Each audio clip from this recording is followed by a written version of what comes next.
So hello guys, എല്ലാവർക്കും നമ്മുടെ ചാനലിൽ ഒരു അടിപൊളി വീഡിയോയിലേക്ക് സ്വാഗതം. ഇന്നത്തെ ഒരു വീഡിയോയിൽ നമ്മൾ നോക്കാൻ പോകുന്നത് നിങ്ങൾ ബ്രാൻഡിന് വേണ്ടിയൊക്കെ നമ്മളൊരു വീഡിയോ ചെയ്യുമ്പോൾ നിങ്ങൾ ശ്രദ്ധിക്കേണ്ട 5 കാര്യങ്ങളാണ്. നിങ്ങളുടെ പുതിയതാണെങ്കിൽ എൻ്റെ പേര് ഓസ്റ്റിൻ. ഈ ഒരു ചാനലിൽ നമ്മൾ ഫോട്ടോഗ്രാഫി അതുപോലെ തന്നെ ഫിലിം മേക്കിംഗ് റിലേറ്റഡ് ആയിട്ടുള്ള ഒരുപാട് കണ്ടന്റ് ചെയ്യുന്നുണ്ട്. നിങ്ങൾ ചാനൽ ഇതുവരെ സബ്സ്ക്രൈബ് ചെയ്തില്ലെങ്കിൽ ഇപ്പോൾ തന്നെ ചാനൽ സബ്സ്ക്രൈബ് ചെയ്യുക. അതുപോലെ തന്നെ അപ്പുറത്തുള്ള ബെൽ ബട്ടണും പ്രസ് ചെയ്ത് കഴിഞ്ഞാൽ ഞാൻ പുതുതായിട്ട് അപ്ലോഡ് ചെയ്യുന്ന എല്ലാ വീഡിയോസിൻ്റെ നോട്ടിഫിക്കേഷൻ നിങ്ങൾക്ക് വരുന്നതായിരിക്കും. അപ്പോൾ നമുക്ക് ഇൻട്രോ റോൾ ചെയ്യാം, വീഡിയോയിലോട്ട് കിടക്കാം.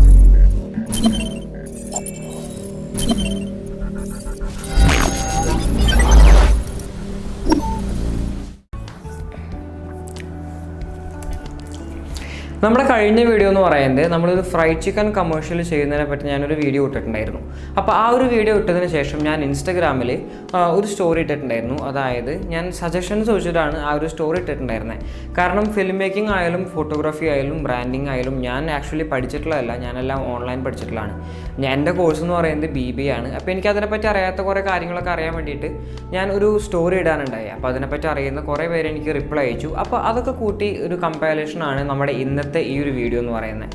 അപ്പോൾ ഇൻസ്റ്റാഗ്രാമിനെ പറ്റി പറഞ്ഞപ്പോൾ നിങ്ങൾ എന്നെ ഇതുവരെ ഫോളോ ചെയ്യുന്നില്ലെങ്കിൽ ഞാൻ ഡിസ്ക്രിപ്ഷനിൽ ലിങ്ക് കൊടുക്കാം. നിങ്ങൾ എൻ്റെ ഇൻസ്റ്റാഗ്രാം അക്കൗണ്ട് നോക്കി നോക്കി ഇഷ്ടപ്പെട്ടെങ്കിൽ നിങ്ങൾ തീർച്ചയായിട്ടും ഫോളോ ചെയ്യാം.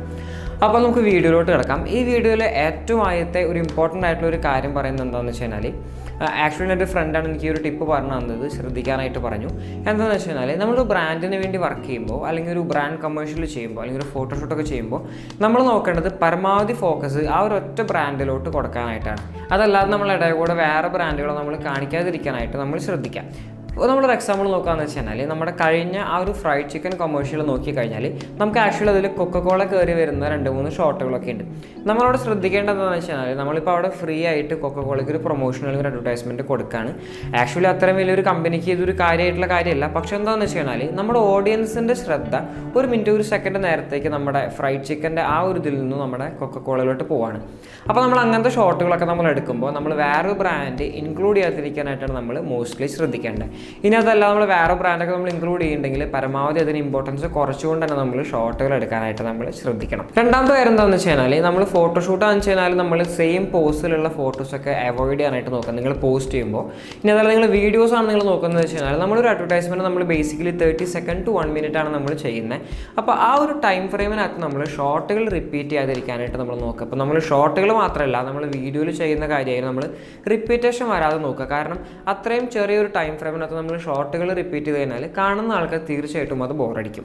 ഇതൊരു ബ്രാൻഡ് കമേഴ്ഷ്യലിൻ്റെ കാര്യമായി മാത്രമല്ല, നിങ്ങളൊരു ഇത്രയും ഒരു ടൈറ്റ് ഫ്രെയിമിനകത്ത് നിങ്ങൾ എന്ത് ടൈപ്പ് വീഡിയോ ചെയ്യലും നിങ്ങൾ ഈ ഒരു കാര്യം നിങ്ങൾ ശ്രദ്ധിക്കുക. നമ്മൾ പരമാവധി റിപ്പീറ്റേഷൻ ഒഴിവാക്കാനായിട്ട് നിങ്ങൾ ശ്രദ്ധിക്കുക. നമ്മുടെ മൂന്നാമത്തെ പോയിന്റ് എന്ന് പറയുന്നത് നമ്മളൊരു 30 സെക്കൻഡ് അഡ്വർടൈസ്മെൻറ്റ് ആയാലും ഒരു 1 minute ആഡ് ആയാലും ഇനി അതല്ല നിങ്ങൾ എന്ത് ടൈപ്പ് വീഡിയോ ആയാലും ട്രാവൽ വീഡിയോ ആയാലും എന്ത് ടൈപ്പ് വീഡിയോ ആയാലും നമ്മൾ നോക്കേണ്ടത് നമ്മുടെ ഓഡിയൻസിനെ പരമാവധി എൻഗേജ് ചെയ്യുക എന്നുള്ളതാണ്. അതായത് നമ്മുടെ ഇപ്പോൾ ഞാൻ കഴിഞ്ഞ ഫ്രൈഡ് ചിക്കൻ അഡ്വർടൈസ്മെൻറ്റ് പറയുമ്പോൾ അതൊരു ഫുഡ് കമേഴ്ഷ്യലാണ്.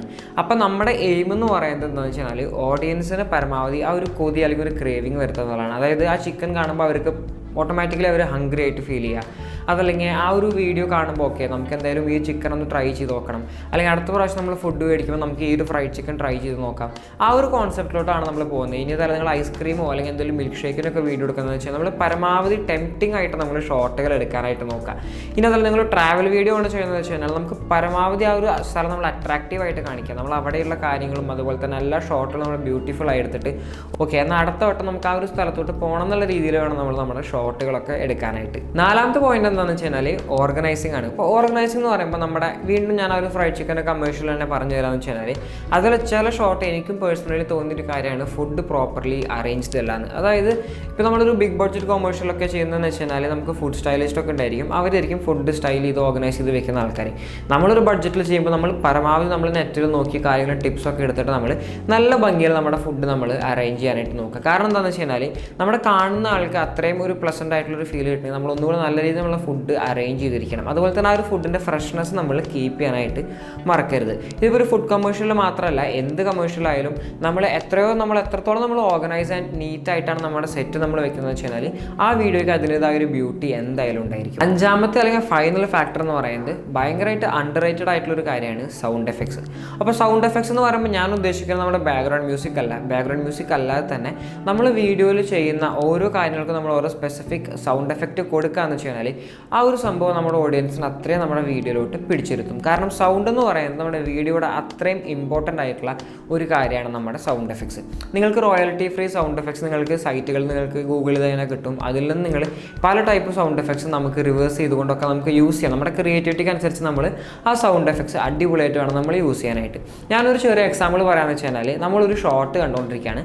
അതിൽ നമ്മുടെ നായകൻ അല്ലെങ്കിൽ ഹീറോ അല്ലെങ്കിൽ സെൻറ്റർ ക്യാരക്ടർ വീടിനകത്തുനിന്ന് പുറത്തേക്ക് ഇറങ്ങാണ്. ആൾ കാറിൻ്റെ ചാവി എടുത്തിട്ട് വീടിൻ്റെ പുറത്തേക്ക് ഇറങ്ങാണ്. ആ ഒരു പോയിന്റിൽ നമ്മുടെ വ്യൂവറിന് അല്ലെങ്കിൽ ഓഡിയൻസിന് ശ്രദ്ധ ഒന്ന് പോയി കഴിഞ്ഞാലും സൗണ്ട് എഫക്ട്സ് ഉണ്ടെങ്കിൽ നമുക്ക് മനസ്സിലാവാൻ പറ്റും. അതായത് ഇപ്പോൾ ഞാൻ പെട്ടെന്ന് ശ്രദ്ധ മാറിപ്പോയി കഴിഞ്ഞാൽ ഞാൻ സൗണ്ട് കേൾക്കുന്നുണ്ട്. അതായത് ചാവി എടുക്കുന്ന സൗണ്ട് കേട്ടു, ഡോർ അടയ്ക്കുന്ന സൗണ്ട് കേട്ടു. പിന്നത്തെ ഷോട്ട് ഞാനിപ്പോൾ മിസ്സായാലും ആ ഒരു ഷോട്ട് ഞാൻ മിസ്സായി, ഞാൻ വേറെ എവിടെയെങ്കിലും നോക്കി പോയാലും നമുക്ക് സൗണ്ട് എഫക്ട്സ് വഴി നമുക്കത് സെറ്റ് ചെയ്യാനായിട്ട് പറ്റും. അതായത് ഞാനിപ്പോൾ വേറെ ശ്രദ്ധ പോയിരിക്കുന്ന സമയത്ത് നമ്മുടെ സീനിൽ എന്തുണ്ടാവണമെന്ന് വെച്ച് കഴിഞ്ഞാൽ, നായകൻ ആ ചാവി കൊണ്ട് പുറത്തോട്ട് കടന്നു, എന്നിട്ട് കാറിൻ്റെ ഡോർ തുറക്കുന്ന ഒരു സൗണ്ട് എഫക്റ്റ്, കീ ഇൻസേർട്ട് ചെയ്യുന്ന ഒരു സൗണ്ട് എഫക്റ്റ്, വണ്ടി സ്റ്റാർട്ട് ചെയ്യുന്ന ഒരു സൗണ്ട് എഫക്റ്റ്, അതുപോലെ തന്നെ വണ്ടി മൂവ് ചെയ്യുന്നൊരു സൗണ്ട് എഫക്റ്റ് ഉണ്ടായി കഴിഞ്ഞാൽ ഞാൻ ആക്ച്വലി ആ സീൻ കണ്ടില്ലെങ്കിൽ കൂടി എനിക്ക് സൗണ്ട് എഫക്ട്സ് വഴി എനിക്ക് മനസ്സിലാക്കാനായിട്ട് പറ്റും. അതായത് എന്താണ് ആ സ്റ്റോറിയിൽ നടന്നത് എനിക്ക് മനസ്സിലാക്കാനായിട്ട് പറ്റും. അതുകൊണ്ട് സൗണ്ട് എഫക്ട്സ് നമുക്ക് സ്റ്റോറി ടെല്ലിങ്ങിന് വളരെ ഇമ്പോർട്ടൻ്റ് ആയിട്ടുള്ള ഒരു ഘടകമാണ്. അപ്പോൾ എന്തായാലും ഇത്ര കാര്യങ്ങളാണ് എനിക്ക് ഈ ഒരു വീഡിയോയിലൂടെ പറയാനായിട്ട് ഉണ്ടായിരുന്നത്. ഇപ്പോൾ ഞാൻ മെൻഷൻ ചെയ്ത ആ ഒരു ഫ്രൈഡ് ചിക്കൻ കമേഴ്ഷ്യലിൻ്റെ വീഡിയോ നിങ്ങൾ കണ്ടിട്ടില്ലെങ്കിൽ അതിൻ്റെ ലിങ്ക് ഞാൻ ഡിസ്ക്രിപ്ഷനിൽ കൊടുക്കാം. അതുപോലെ തന്നെ നിങ്ങൾക്ക് എങ്ങനെയാണ് നിങ്ങളുടെ സ്മാർട്ട് ഫോൺ അല്ലെങ്കിൽ ഏതെങ്കിലും ഒരു ക്യാമറ ഉപയോഗിച്ച് നല്ല അടിപൊളി സിനിമാറ്റിക് വീഡിയോസ് എടുക്കാനതിനെ പറ്റി ഞാനൊരു കംപ്ലീറ്റ് വീഡിയോ ചെയ്തിട്ടുണ്ട്. അതിൻ്റെ ലിങ്ക് ഞാൻ ഡിസ്ക്രിപ്ഷനിലും അതുപോലെ മുകളിൽ വരുന്ന കാർഡിലും കൊടുക്കാം. പിന്നെന്താ, നിങ്ങളെന്തായാലും വീഡിയോ ഉപകാരപ്പെട്ടെങ്കിൽ ചാനൽ സബ്സ്ക്രൈബ് ചെയ്യുക, വീഡിയോ ലൈക്ക് ചെയ്യുക, അതുപോലെ തന്നെ നിങ്ങളുടെ ഫ്രണ്ട്സിനായിട്ട് ഷെയർ ചെയ്യുക. എൻ്റെ ബാക്കി വീഡിയോസ് ഞാൻ ഡിസ്ക്രിപ്ഷനിൽ കൊടുത്തിട്ടുണ്ട്, അതും കൂടി നിങ്ങളൊന്ന് ചെക്ക് ചെയ്ത് നോക്കാം. അപ്പോൾ ശരി, നമുക്കിനി പുതിയൊരു വീഡിയോയിൽ കാണാം. അതുവരെ ബൈ, പീസ്.